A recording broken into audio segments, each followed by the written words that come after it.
وعلی المولا، میں جس کا مولا علی اس کے مولا ہے۔ بلا شبہ یہ حدیث بہت ساری کتابوں میں رسول پاک سید عالم صلی اللہ علیہ وسلم حجۃ الوداع سے واپس آ رہے تھے، مقام غدیر میں چند صحابہ کے سامنے حضرت علی کے فضائل اور مناقب پر آپ نے یہ خطبہ ارشاد فرمایا۔ اس خطبہ کو دینے کی ضرورت کیوں پیش آئی؟ اللہ کے نبی نے یہ ممبر کیوں لگایا؟ اس لیے کہ خالد ابن ولید اور بریدہ ابن حصیب نے حضرت علی کے ایک کام پر سخت اعتراض کیا تھا۔ ان لوگوں نے حضرت علی کی تنقید کی تھی۔ نبی اکرم صلی اللہ علیہ وسلم نے ایک جنگ میں مال غنیمت کو لانے کے لیے حضرت علی کو بھیجا۔ حضرت علی مال غنیمت لے کر آ رہے تھے۔ مال غنیمت میں کچھ باندیاں بھی تھیں۔ ایک باندی کے اندر حضرت علی کرم اللہ تعالی وجہ الکریم نے کچھ کشش محسوس کی اور اس میں تصرف فرمایا، اس کے ساتھ جمع فرمایا تو حضرت خالد ابن ولید، بریدہ ابن حصیب حضرت علی پر بھڑک گئے اور ان سے اختلاف کر لیا، جھگڑا کر لیا۔ یہ خبر نبی اکرم صلی اللہ علیہ وسلم کو پہنچی۔ اللہ کے نبی غضبناک ہوئے، آپ نے منبر لگایا اور مقام غدیر میں علی کے فضائل اور مناقب پر آپ نے تقریر ارشاد فرمائی۔ آپ نے بریدہ ابن حصیب سے فرمایا اتبغض علی جن، کیا تم علی سے بغض رکھتے ہو، علی سے نفرت کرتے ہو؟ انہوں نے کہا یا رسول اللہ فلاں جنگ سے ہم واپس آ رہے تھے اور مال غنیمت میں کچھ باندیاں تھیں اور ابھی مال غنیمت کی تقسیم نہیں ہوئی تھی۔ تقسیم غنیمت سے پہلے کسی کو اس میں تصرف کا حق نہیں، لیکن علی نے ایک باندی میں تصرف کیا، اس لیے ہم نے علی سے جھگڑا کر لیا، اس لیے ہم نے علی سے اختلاف کیا۔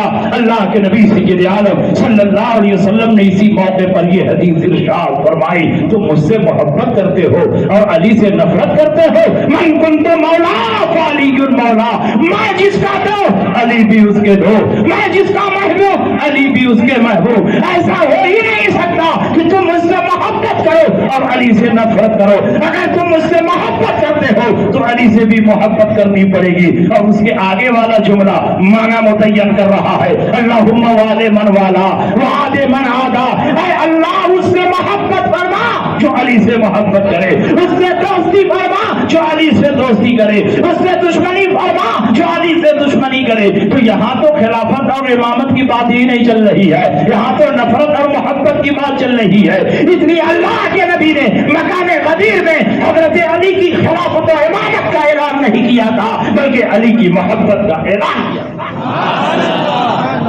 اگر حضرت علی کی خلافت کا اعلان کیا ہوتا تو ایران کے شیعوں کو معلوم ہو جاتا اور نبی کے گھر والوں کو معلوم نہیں ہوتا۔ انتقال سے 3 دن پہلے کی حدیث اسی بخاری میں اٹھائیے، حضرت عباس اور حضرت علی نبی کی خدمت میں مزاج پرسی اور عیادت کے لیے گئے، اور جب واپس آئے تو صحابہ نے پوچھا کیف وجدتما رسول اللہ صلی اللہ علیہ وسلم، رسول پاک کو کیسا آپ لوگوں نے پایا، اب حضور کی طبیعت کیسی ہے؟ انہوں نے کہا کہ پہلے سے کچھ بہتر ہے۔ حضرت عباس نے حضرت علی کا ہاتھ پکڑا، کنارے لے گئے، اے علی ظاہری حالت بتا رہی ہے کہ اب رسول پاک 3 دن سے زیادہ اس دنیا میں ٹھہرنے والے نہیں ہیں، آپ کا وصال ہو جائے گا اور حضور کے وصال کے بعد ہم لاٹھی کے غلام ہو جائیں گے۔ اس لیے چلو نبی کی بارگاہ میں صاف صاف پوچھ لیا جائے کہ آپ کے بعد خلیفہ کون ہوگا۔ اگر نبی فرما دیں گے کہ میرے بعد علی خلیفہ ہوں گے تو ہم لوگ خلافت کے لیے کوشش کریں گے، اور اگر نبی فرما دیں گے کہ علی نہیں فلاں ہوں گے تو ہم اس کے لیے کوشش کریں گے اور اس کا ساتھ دیں گے۔ حضرت علی نے فرمایا چچا جان میں رسول پاک سے نہیں پوچھوں گا، اگر رسول پاک نے کہہ دیا کہ میرے بعد تم خلیفہ نہیں ہوگے تو مسلمان کبھی مجھ کو خلیفہ نہیں بنائیں گے، اس لیے میں رسول پاک سے نہیں پوچھوں گا۔ میں آپ سے پوچھنا چاہتا ہوں اگر مقام غدیر میں رسول پاک نے حضرت علی کی خلافت کا اعلان کر دیا تھا تو عباس کو معلوم ہونا چاہیے تھا، حضرت علی کو معلوم ہونا چاہیے تھا، عبداللہ ابن عباس کو معلوم ہونا چاہیے تھا، عمار ابن یاسر کو معلوم ہونا چاہیے تھا۔ اور جب معلوم ہوتا تو علی یہ جواب دیتے چچا جان پوچھنے کی کیا ضرورت ہے، جب مقام غدیر میں رسول پاک نے میری خلافت کا اعلان کر دیا ہے تو نبی کے اعلان کے بعد کون صحابی ہے جو نبی کی مخالفت کر سکتا ہے؟ کوئی صحابی نبی کے اعلان کے بعد مخالفت نہیں کرے گا، اس لیے پوچھنے کی ضرورت نہیں ہے۔ لیکن علی فرماتے ہیں میں نہیں پوچھوں گا، اگر رسول پاک نے فرما دیا کہ تم خلیفہ نہیں ہوگے تو مسلمان کبھی خلیفہ نہیں بنائیں گے۔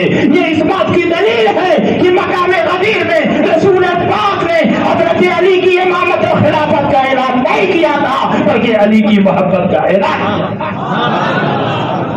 اور سن لیجیے آخری بات، یہ بھی بخاری میں ہے، نبی اکرم صلی اللہ علیہ وسلم نے اپنی زندگی کا جو سب سے آخری سفر کیا وہ جنگ تبوک ہے۔ اللہ کے نبی جب جنگ تبوک میں جانے لگے تو حضرت علی کو ساتھ لے کر نہیں گئے، کہا اے علی میں تم کو مدینہ میں چھوڑ جا رہا ہوں، تم مدینہ منورہ کا انتظام دیکھو۔ حضرت علی نے فرمایا یا رسول اللہ آپ مجھ کو عورتوں اور بچوں میں چھوڑ جا رہے ہیں؟ تو اللہ کے نبی نے اس مقام پر بھی ایک فضیلت والی حدیث ارشاد فرمائی، انت منی بمنزلت من ہارون من موسیٰ، تم میری نظر میں ایسے ہی ہو جیسے ہارون موسیٰ کی نظر میں تھے۔ جب دور پہاڑ پر جا رہے تھے تو اپنی قوم کی دیکھ بھال کے لیے حضرت موسیٰ نے ہارون کو چھوڑا تھا، اور میں جنگ میں جا رہا ہوں تو مدینے کی دیکھ بھال کے لیے تمہیں چھوڑ کر جا رہا ہوں۔ انت منی بمنزلت ہارون من موسیٰ، تم میرے نزدیک اسی درجے میں ہو جس درجے میں حضرت ہارون موسیٰ کے نزدیک تھے۔ لیکن اس موقع پر بھی رسول پاک نے مسجد نبوی شریف کی امامت علی کے ذمے نہیں کی، عبداللہ ابن ام مکتوم کے ذمے کی ہے، اس لیے کہ یہ زندگی مبارک کا آخری سفر تھا۔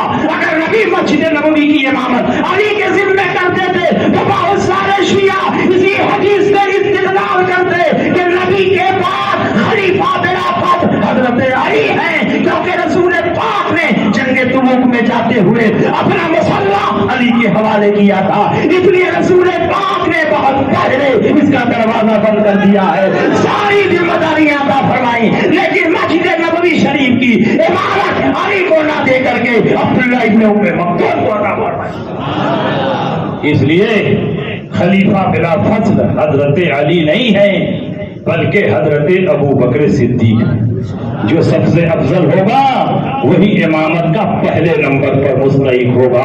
ما طلعت الشمس ولا غربت على احد افضل من ابی بکر الا ان يكون نبیا، آج تک سورج کسی ایسے شخص پر نہ طلوع ہوا ہے نہ غروب ہوا ہے جو ابو بکر صدیق سے افضل ہو، مگر یہ کہ وہ نبی نہیں ہیں۔ تو پتا چلا کہ انبیاء اور مرسلین کے بعد سب سے افضل حضرت ابو بکر صدیق ہیں، اور جو سب سے افضل ہوگا وہی خلافت و امامت کا مستحق ہوگا۔ اس لیے آپ پوری مضبوطی کے ساتھ مسلک اہل سنت پر قائم رہیں، اور اس دور میں مسلک اہل سنت کی پہچان مسلک اعلی حضرت سے ہوتی ہے۔ مسلک اعلی حضرت پر پوری مضبوطی کے ساتھ قائم رہیں، یہی مسلک دنیا اور آخرت میں ہمیں اور آپ کو نجات عطا فرمائے گا۔ انہی باتوں کے ساتھ میں آپ کے درمیان سے رخصت ہو رہا ہوں۔ وآخر دعوانا